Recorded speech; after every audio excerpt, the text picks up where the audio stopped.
একটা গ্রুপ 7 জন তরুণ, তাদের মধ্যে একজনকে বলা হয় লিডার, কিন্তু তার দায়িত্ব শুধু সিদ্ধান্ত নেওয়া নয়, বরং 6 জনের কান্না চুপ করে শোনা, তাদের ভয় ঢেকে রাখা, আর দরজার ওপাশে যখন পুরো দুনিয়া দাঁড়িয়ে থাকে তখন সে সামনে দাঁড়িয়ে বাকিদের আগলে রাখে।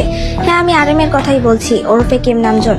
যখন বিটিএস নামটা কেউ চিনত না, নামজুন তখনও বিশ্বাস রাখতো এই 6 জন একদিন আকাশ ছুবে।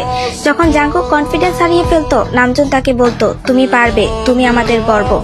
যখন তাইয়ং আবেগে ভেঙে পড়তো, নামজুন চুপচাপ তার পাশে বসে থাকতো, একটা কথাও বলতো না, কিন্তু জানিয়ে দিত তুমি একা না। যখন জিন নিজেকে অবমূল্যায়ন করতো, সে বলতো, তুমি শুধু হ্যান্ডসাম না, তুমি আমাদের ব্যালেন্স। যখন ইয়ংকি নিজের দুঃখ গানে ঢেলে দিত, নামজুন তাকে বলতো, তোমার ব্যথা আমরা আমাদের শক্তি বানাবো। হোসেওকের ভয় যখন তাকে থামিয়ে রাখতো, নামজুন ছায়ার মতো তার পাশে দাঁড়াতো।